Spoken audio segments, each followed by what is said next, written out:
ndakumbira mondiba ai Mwari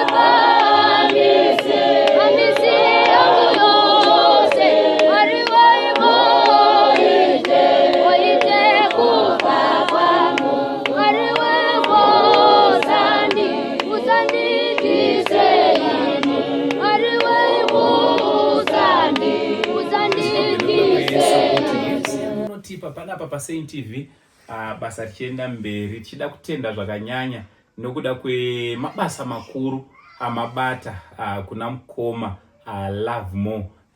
Mukoma Love More bakuche murume ane makore 44 ekuberekwa. Takasangana nawo mazuva akapera tikaposta video rawo rikaenda viral kutaura kuno rinenge ratova ne over 2 million views kuma platforms akasiyana siyana.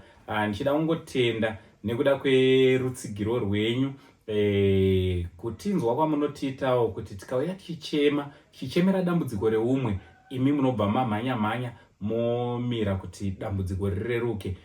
Mazuva mashoma akapera ndakauya zvakare panapa nemudzimai anonzi Lauren Mhungu ne 28 years anogara kuchitungwiza.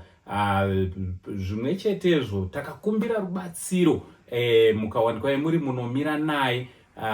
Mudzimai uyu mari yake ikatokwana 2200 yakanga achitsvaga kuti anga ari anobatsirwa nokurapwa. Aiwa nhasi ndati ndidzoke zvakare tizoona mukoma Love More avo vari kunoku kwaZiko kwaSeke Ziko pamba pehanzvadzi yavo ndo pavari pavachange vachibatsirwa vachibva chidaro. Nichiti maswera sei makadii kwese kwamuri. Mwari wekudenga vakuitire zvakanaka. Mwari wenyasha zhinji vakuropafadzei. Ini saAnko Saint basa rangu kutumwa nemi zvamunenge mandituma indoita sezvamunenge mandituma.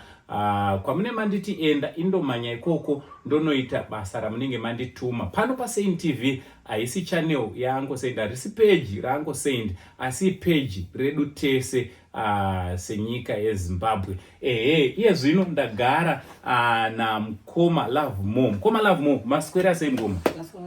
Taswera iri semiri nasi. Handiti? Nasi chizo chenyu chiruradza kuti zviri nani? Nasi zviri nani. Aiwa tinotenda Mwari. Chii chaita kuti muite nani? Mwari anayipindirawo. Muri kuona tariro here pane zvese zvamuri kuitirwa nemhuri yeZimbabwe? Ndikuona ndikutaura zvakunanopera manje. Zvakunopera? Ndingotisa kuna Mwari ndishoda pakapindira. Mukoma Love, taurirai mhuri yeZimbabwe. Mune makore mangani uye zita renyu rizere mune vana vangani? Ndinonzi Love More Bhakucha. Ndine makore 44. Ndine vana 4. Alright. Alright. Vana venyu varipi mukoma? Kamwe vamwe vari kumba. Alright. Ndiani ari kuvatarira manje kuurungwe? Kune mukomana ati kurewo. Umwe wacho mudiki ukupedzisira ndiye kuna mbuya kuna mukadzi ukupedzisa akaendawo naye. Alright. Apa mbuya wacho akashayikawo amene ikoko zviri seiwo. Hazvisi zvinokushungurudza here kuti hamusi kuziva kuti mwana ari sei imi muri kubatikana? Ngadi zvisa kuna Mwari. Nokuti zvizvikawo papi. Mukoma, dambudziko renyu manenguva yakareba sei mune dambudziko iri? Rane 5 years. Rakatanga sei? Ruoko rwatanga ruchindivava. Raivavira chepapi? Raivava rwese kudai. Kuzodai kuzodai so rwakurusa. Shewa pawo. Kudai so ndizoti ndibate chinhu haruchati. Ndizoona kuti ndakudya sadza ndakufunda ndichifamba. Ndakuita zvekubewa zindikubewa netsono mukati.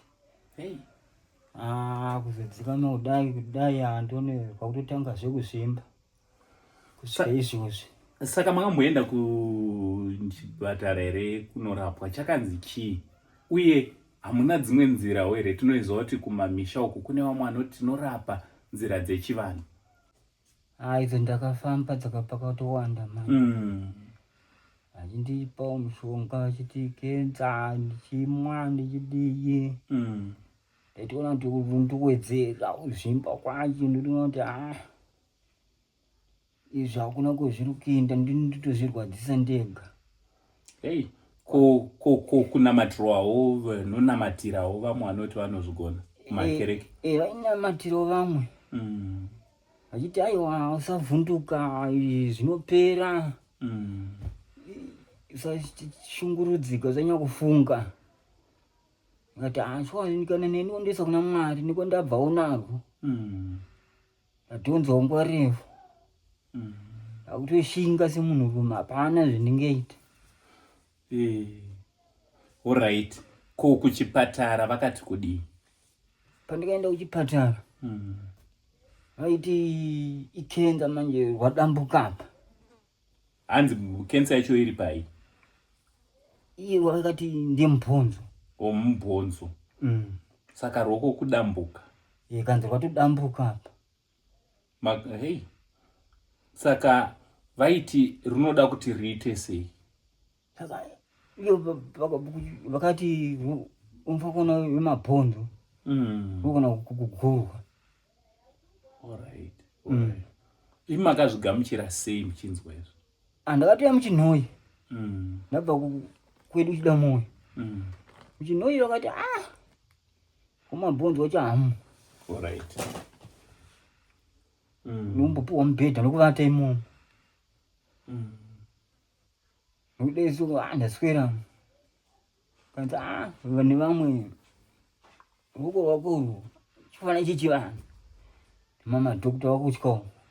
Alright. Ndofamba naro machechi ndipo ndikabvozofonera nasisa kuti yamudi nditonzi muchinhoyi.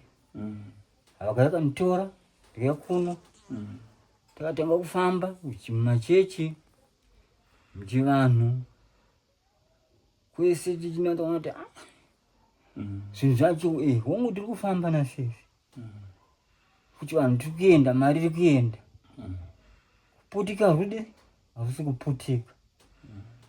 Zviri nani imari yemudi mutengere chikafu ndokuti kamwe tiri pambawo, Mwari achasvikapo zvichadi kana kuri kuputika rwega haruchaputika. Handipa ndikazovamisawo kuti kagumirawo ipapo. Ndoona kuti kuramba tichienda mberi, mari dziri kuenda pasina change. Alright. Saka iye zvino muri kunzwa sei nekuita kwese kuri kuita mhuri yeZimbabwe iri kubatsirana nemi nemari dzese dziri kuunganidzwa? Haina apa nditotenda Mwari chaiye. Kuti Mwari apa apindira. Ndakuindawo muchipatara ndione kuti ndisvikepo magumo chaipo, ndione panako vanoona chaivo kuti chii chaicho. Alright. Ndandikuzivisei kuti tiri pakutaura nana chiremba vanombotibatsira paSaint TV. So vane date ravachakubhukirai kuti vakuonei kuitira kuti process yacho zviite sezvinoti kasikei. Kumashure tine vamwe vatakambobatsirana nawo, likes of ana Iben Kapinga Utoa. Ndofunga ndakakuratidzai maphotos nemavideos ndichida kuti zvibetserewo nemiwo kuti kutenda kwenyu kusimudzwa, kuti pane vakatombopinda matambudziko vakabatsirwa. Nemhuri iyo yeZimbabwe, hama idzodzi dzinomira nemi, dziri kusapotai zvakanyanya, vari kukunamatirai, vari kukusapotai pamwe chete nemari. Zvese tikungotambira kuti ungamhanya kuti ngomirira upuwa date. Iwana chiona kuti kunokurini chinamata kuti Mwari anazara kuchichengetawo munhu chidi. Madheti anotana kusvigere madheti. Madheti anofamba. So mukomaka, nhasi ndadzoka zvakare. Ndadzoka ndine mari yandoda kukusirai, mari inosvika iyo 668 ndabuditsa mari yanga iripo nhasi makuseni yese kuti tinge tiri tinokusvitsai zvakare negrosari iri ratatenga kuitira kuti mari iyi isashande mukoma kutenga chikafu. Tatengawo tawinzawo grosari kuitira kuti munge muri munodi munowanawo zvekubetsereka muchirapa muri panapa muchidya. Saka mari inoi ndoda kuti ndikusvitsei mukoma. Zvakare tokumbira mungozoti vanochengeta vazonatso kuchengeterai zvakanaka vatakapa imwe mari handiri. So zvakare pamazuva iwo zuro nanhasi kubva zuro zuro nanhasi handiti patakaita story yenyu mari yavepo it's over 2000 semapiro atakamboita imwe neiyi. I'm sure vakakutsanangurirai handiti nokuti aimi manga musiri maibatikana pataifamba. Aiwa zvese ndonozondiudza zvavo kungotenda mari kuti ndaramba kadai vakachisa vese ri kutambanudzwa maoko. Aiwa varopafadzwe naMwari. Amen. Tinotenda muri yeZimbabwe ngatirambei takamira namukoma Lavhu. Pane GoFundMe yatagadzira yachange tiri tinokumbira kuti munge muri munoshare ichange yakanangana nekubatsirana namukoma Lavhu. Zvakare ndichida kukumbirai zvakanyanyisa, ndoda kukumbirai kuti ngatirambei tichingoita madonations edu, ngatirambei tichingomira namukoma. Ndakukumbira zvakare mablankets handiti mablankets nenhumbi. Nhumbi munoda matisheti akati kurei handiti. Ndaona tisheti yenyu yakaita sehombe. Matisheti antoda mahombe chaiwo chaiwo. Nenhumbiwo dzekupfekawo matracksuit masocks kwakutonhora handiti. Hembe dzacho mbiri zhinji dzisinatosiya kumuzi dzidiki dzese dzikapfeka patakutobata kuti unoita sewasungwa netambo kudai kuti paunozoikumura kugona kuputika.